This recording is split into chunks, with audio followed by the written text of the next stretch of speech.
This is a continuation of week 7 material. Why is that? Because I happen to omit a few things from the previous video unconsciously. Granted, talking for nearly an hour and 32 minutes, I guess I was sure to leave some things out, but a couple of these things are pretty important. So to start out, yesterday news broke of a trade involving DeAndre Hopkins being sent to Kansas City in exchange for a conditional 5th round pick that could become a 4th rounder, which was picked up by the Tennessee Titans. At this point, you have to credit Brett Veach, because doing this confirms that some of the moves he's made over the past few years have been pretty smart, even if they haven't always seemed to look on the surface level like they're going to work out. Now, they're in the 2023 offseason, right? If you remember, there were rumors about DeAndre Hopkins ending up on the team, as he was still a free agent at the time, pondering on where he should sign to. And there was a whole bunch of conversation about them being the front runners to acquiring his services. Later on in that offseason, he would choose to go to the Titans, and the team as a whole struggled, especially in his case, the first few games of that season, with a shitty contribution on the part of Ryan Tannehill. It was looking like he made a terrible decision. Still, he finished that season with his 7th 1,000-yard campaign and 7 touchdowns. 3 of those coming in one game where Will Levis would take over for Tannehill after he got injured. To this point, at the start of this season so far, he's played 6 games, but he's only started 3, suspiciously enough. Don't know why that is. Anyways, only 173 receptions and a single touchdown to this point because of the inconsistency from Will Levis, and also Mason Rudolph is not necessarily known for stretching the field like that. He's a certified game manager at this point, and even then, you know that DeAndre Hopkins is your best asset and you should be looking to involve him at every turn, and they just haven't seemed to understand that for some reason. It's just not going great for the Titans right now. Like I said, they could very well be the worst team in their division.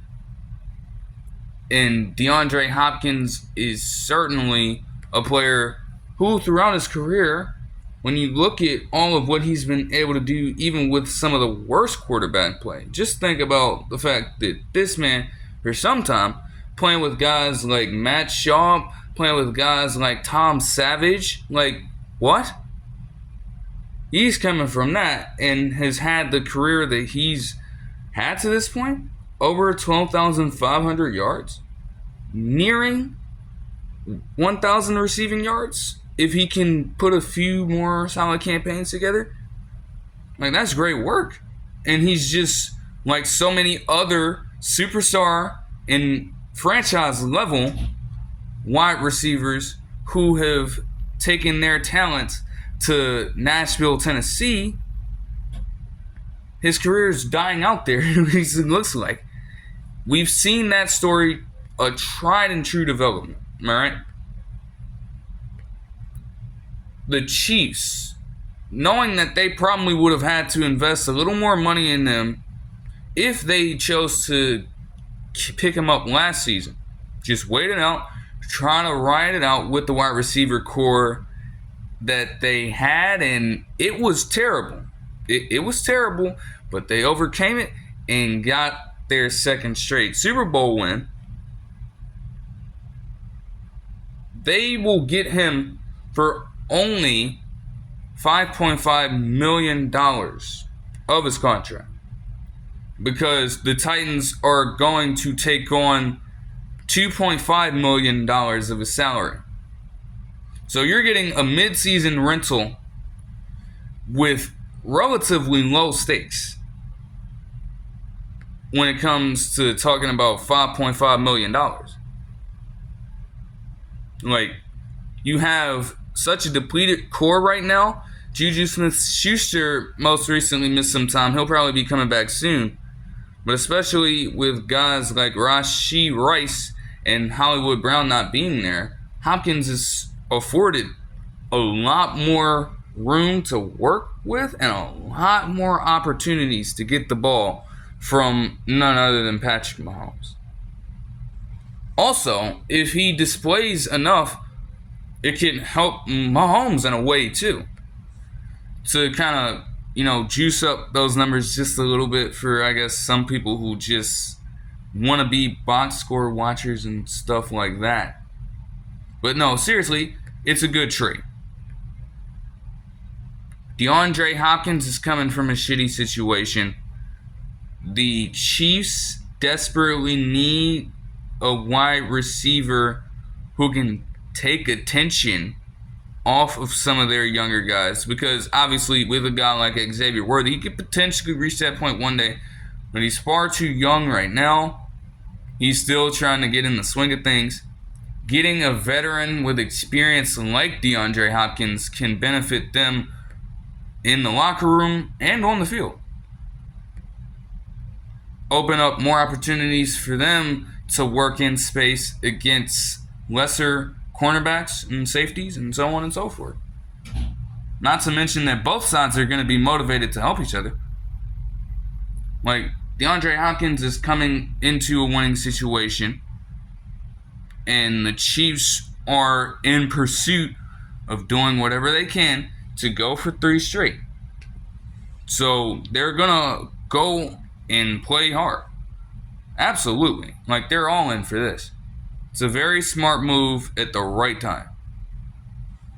So credit to them.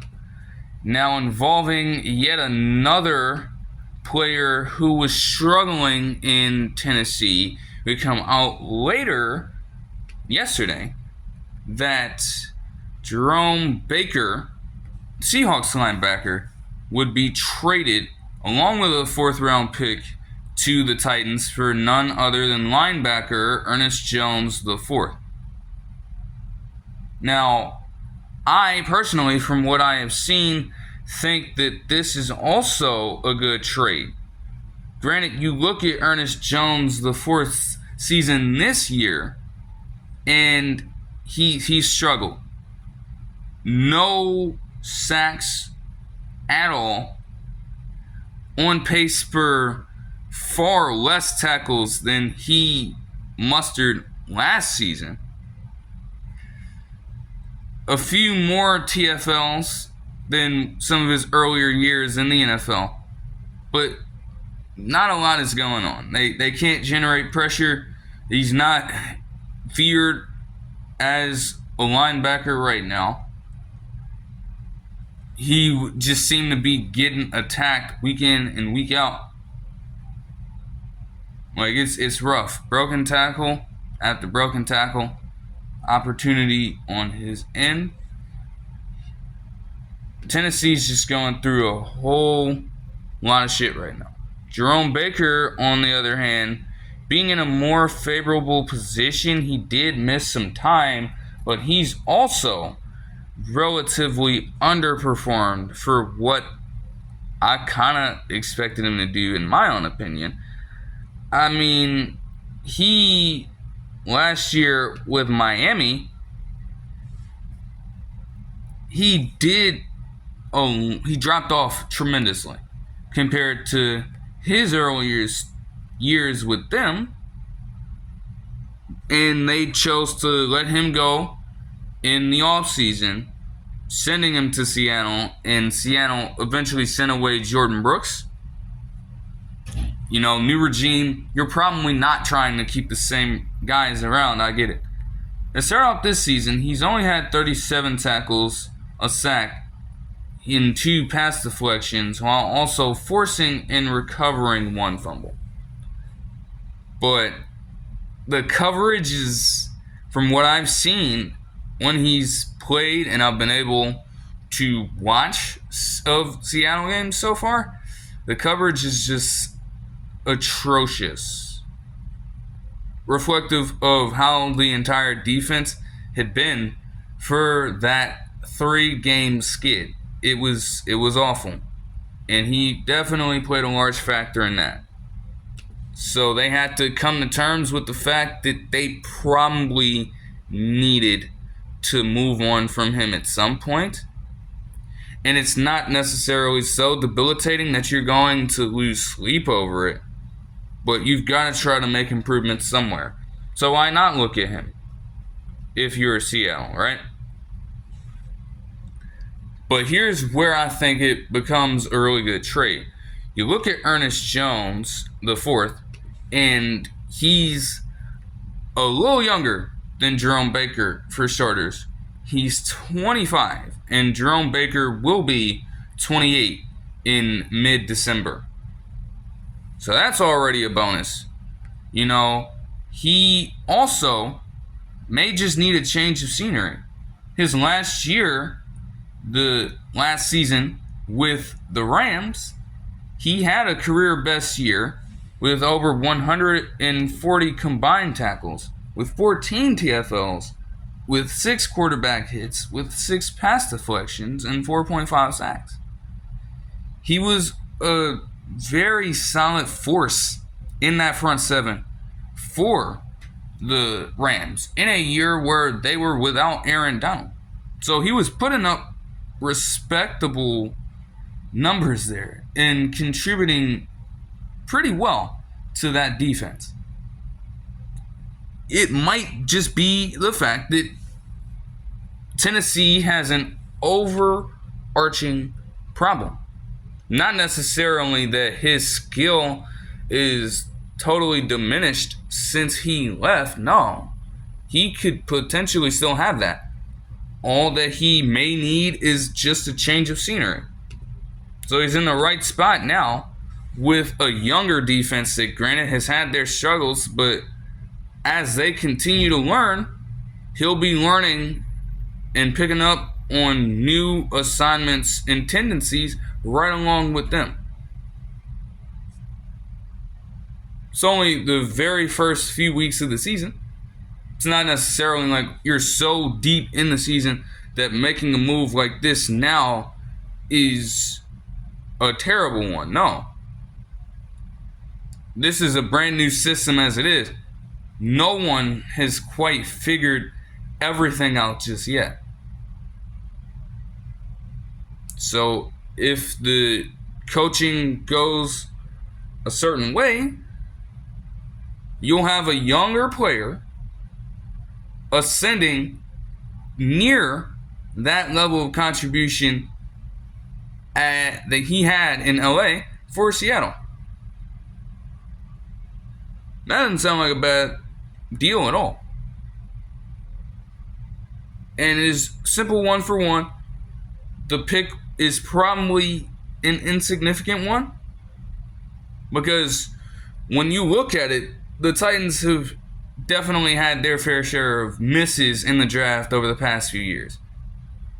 I don't necessarily believe in their abilities to hit on mid-round picks right now. It's not like you're giving up anything earlier than that. Smack dab in the middle of the draft, they can't be trusted there, and they can't be trusted as it is.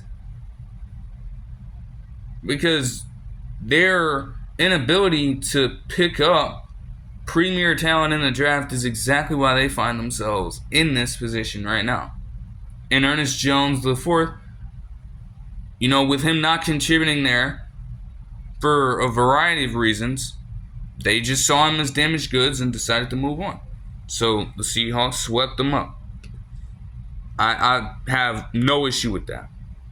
And it's a very, very respectable move. I wouldn't question it. We just got to give it some time.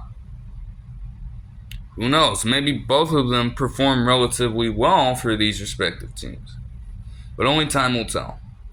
On an interview on Monday, after the Patriots lost to the Jaguars in London, according to an article, on the NFL site, Bill Belichick would make an appearance on the Pat McAfee show on ESPN, as he typically has, since, he's obviously not a head coach this season. So he's got a lot of time on his hands.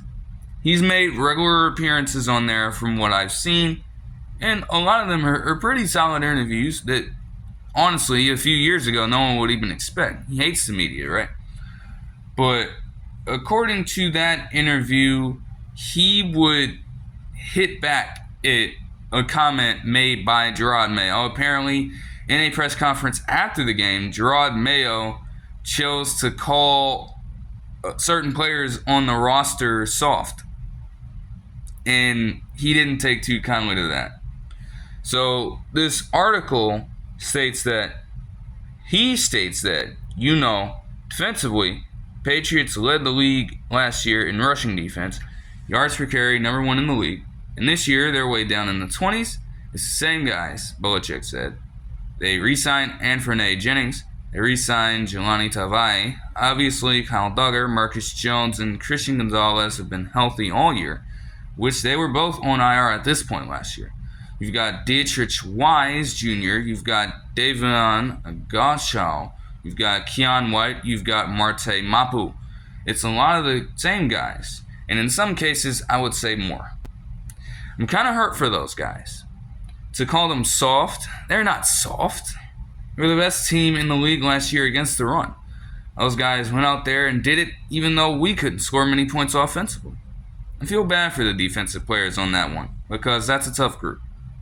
Those guys are all tough players. Now strap it up and go. End quote. There are multiple ways to view this, okay?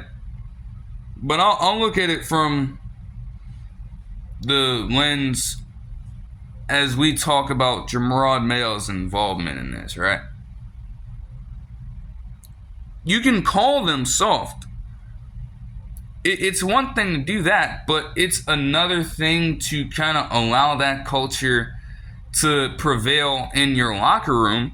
Because from some of what I've seen, just for reference, in week 3, as they were playing the Seahawks were playing the Patriots in Foxborough, before the game, this man was joking around with different staffers on the sideline and different players, trying to make people look up in the air and continuously saying, "I got you. Oh, I got you."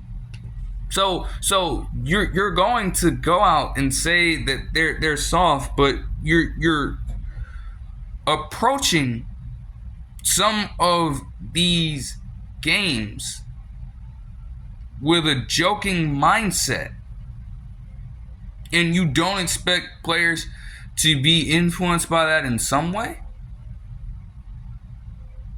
Like, they may not necessarily be putting in the effort, and it may not always be displaying itself.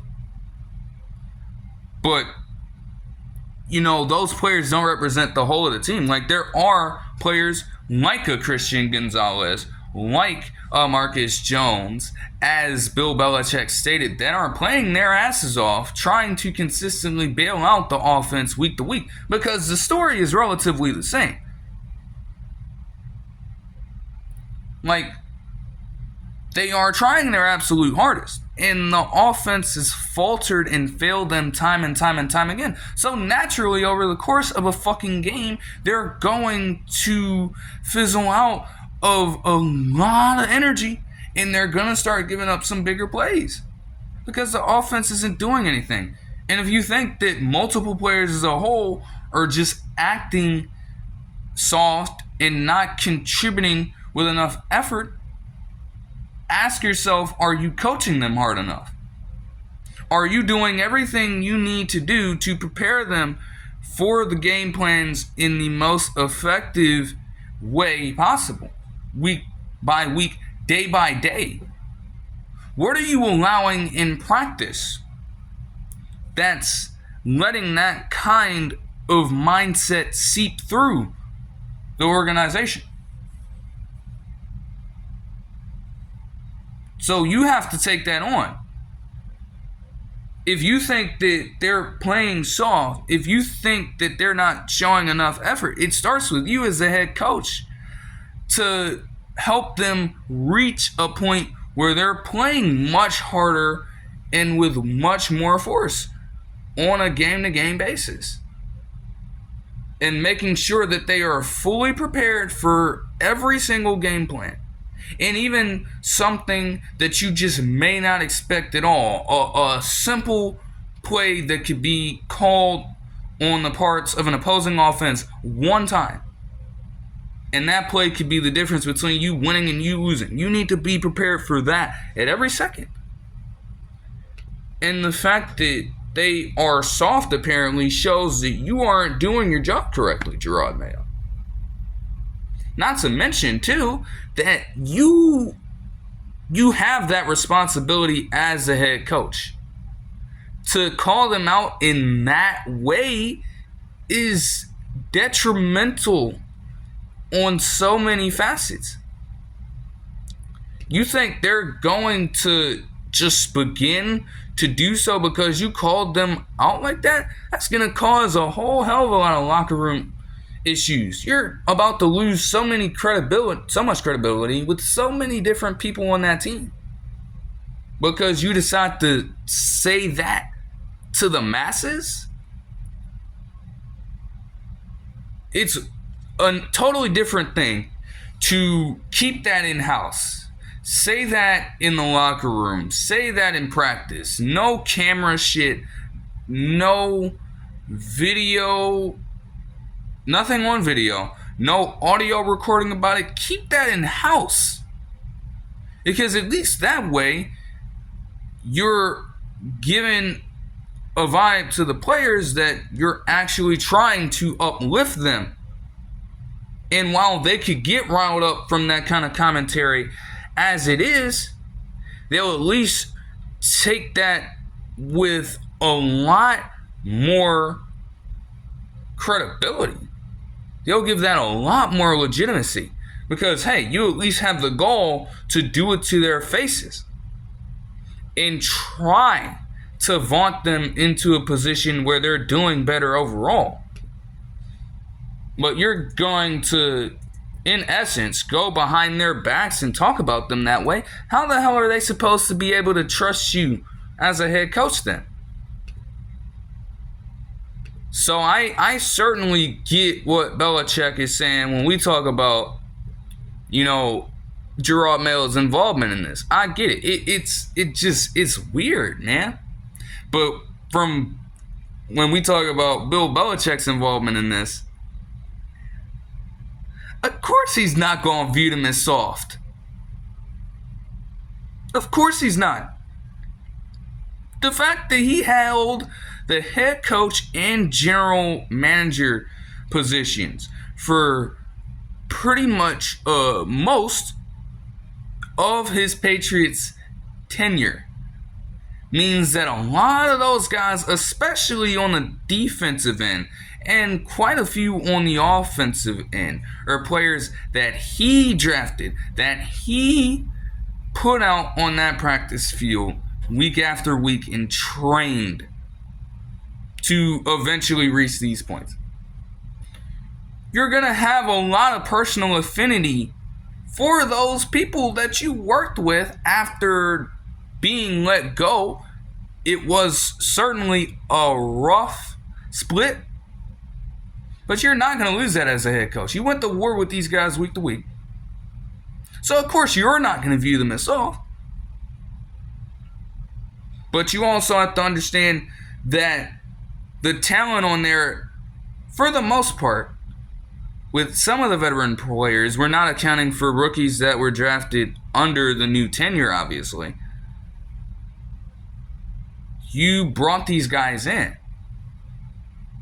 So there's a little bit of fault that comes your way for how bad the team was to enter the season.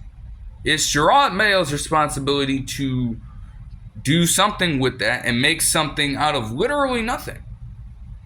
Because in essence, wasn't really left with a whole bunch outside of some solid defensive players.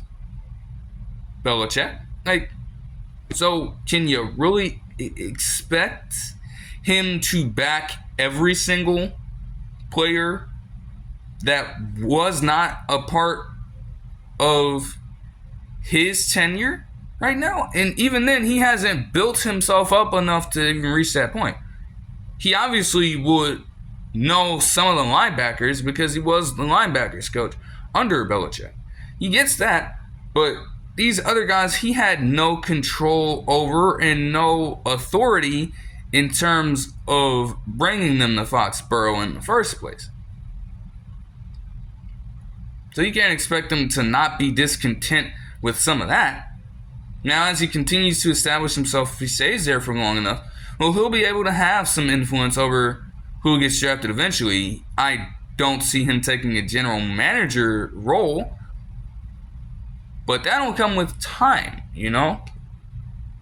So it's just, you have to give it that. Let everything play out.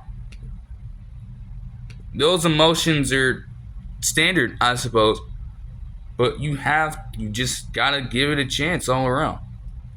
Also, it was broken today that Robert Saleh would be aiding the Packers and Matt LaFleur in a fluid role on the defensive aspect of the coordinating staff and coaching unit.